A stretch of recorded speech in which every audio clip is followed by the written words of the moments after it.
anigoo Farxaan Cabdi Cabdilaahi haddii aan nahay dhalinyarta ka soo jeeda gobolka City waxaan nahay dhalinyar intifaacsatay oo ku caanamaashay nabadgelyada horumarka qaybihiisa kala duwan ee ka jira dawladda deegaanka Soomaalida Itoobiya waxaan aad uga raysanay oo ka kabanay nidaamkii fooshaxmaa ee dhargiga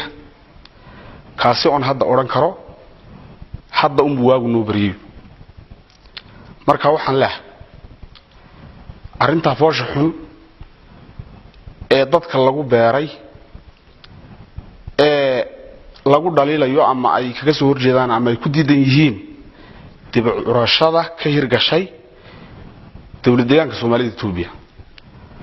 taasi oo gobolka City uu aad uga faa'iideystay haddii aan niraano qaybaha isku socodka jidadka biyaha beeraha iyadoo laga qoday ceelasho ugu badan dawladda deegaanka Soomaalida Itoobiya taasi oo ayna haysan dib u curashada ka hor marka waxaan leeyahay arinta dadka ka dambeeyay waa dad dooni qaatayaal ah waa dad diidan horumarka nabadgelyada iyo xasiloonida ka jira dawladda deegaanka Soomaalida Itoobiya taasi oo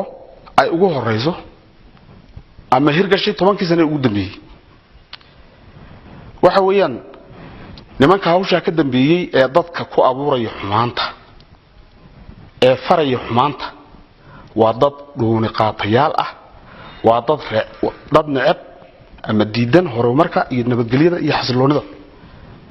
aan maanta haysano haddii aan nahay dhalinyartii ka soo jeeday gobolka City dhammaan waxaan u sheegayaa shacabweynaha haday noqoto hooyooyin haday noqoto dhalinyaro haday noqoto cuqaal haday noqoto odayaal annagu waxaan leenahay ugaas isagaana naga aaba ah waxaan nahay ummad lagu yaqaanay dhaqan wanaag nabad kula noolaansho ummadda aan jaar ka nahay dadka aan ka mid ka nahay ee walaalaha nahay ee nagula nool dawladda deegaanka Soomaalida Itoobiya waxaan leeyahay nimanka hawshaas ka dambeeyay waxay ahaayeen niman intay dhaceen hantidii shacabka ee masaakiinta ah ugu horeeyo ninka la yiraahdo Maxamed Rooble wuxuu ahaa xildhibaan heer federaal ah wuxuu ahaa maamuladii afdam intuu dhacay qamadi ay dad masaakiin ah ilaayeen oo gobolka ku noolaa ama degmada ku noolaa ayuu qamadigi ku tahriibay isaga oo ka naxaynin dadkii walaalihii ahaa dadkii aabayaashii hooyayaashii walaalihii rag iyo dumar ahaadaan qamadigaas horta isoo ku tahriibay marka nin qamadi masaakiin intuu cunay ku tahriibay waxba nooma sheegi karaan dhika ninka labaad waa Cali Samir aad baan aan u aqaan horta sheehala ku sheegtay sheehalaqahana intuu riyooday buu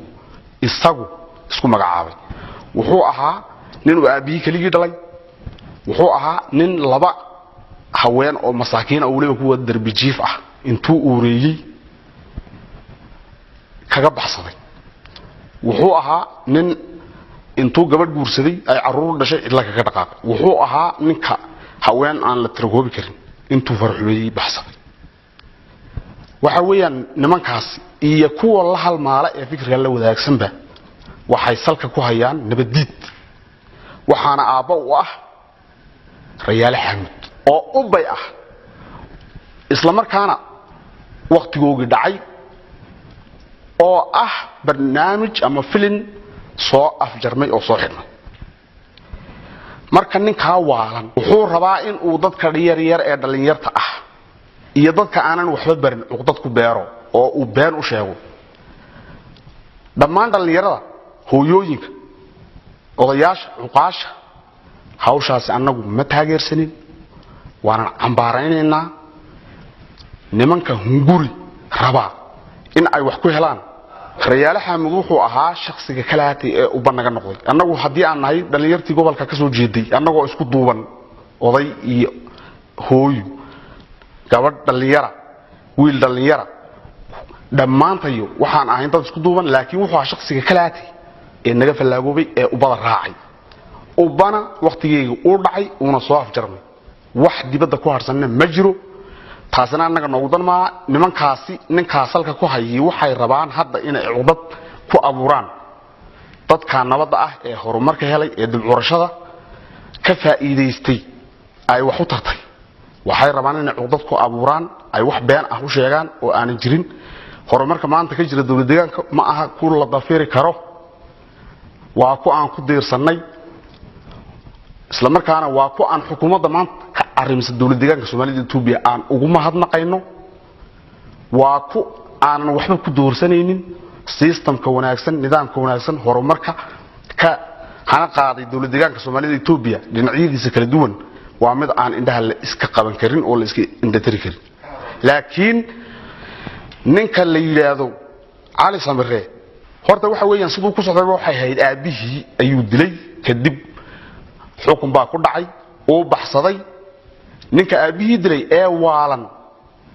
ee xaarkiisa cuni jiray ee inta oo haweena farxumeeyay ee masaakiinta darbijiifta uureeyay ee caruurtiisii maanta loo dawarsanayo ee waxay cunaan la inuu hadlaba waa ku ceeb waxaan leenahay ninkaas anaga ninna matala ma aha waa beenaale waa dhuuni qaate dadka raba inuu ceebeysto cidda maqasho ee fikirka la qaadatana waa kuwa iyaga ka sii liita marka waxaan leeyahay dhammaan arinta ha laga waantoobo dib ha looga noqdo waxaan kaloo sheegayaa nimanka raba in ay ka ganacsadaan ganacsiga sharci darrada ah ee xeerka u yaala dalka Itoobiya uu mamnuucayo sida wax lagu ma helo si ka wanaagsan baa jirta nidaamka sharciga jira taasna wax kuma helaysaan markan dhammaan cidda fikirka aaminsan iyo cidda leeyahay hadii ay islaamisan yihiin waa fadhi ku dirir si khaldan nacfi u raadinaya lama matalaan hal laga waantoobo dib u curashadu annaga danoo tahay horumarku annagu danoo yahay nabadgelyadu annaga danoo tahay waan ku caana maalay waan ku deganahay waan ku dhaqanahay wax naga maqan ma jirto waxa weeyaan hadii aad rabtaan in aad si qaldan wax ku heshaan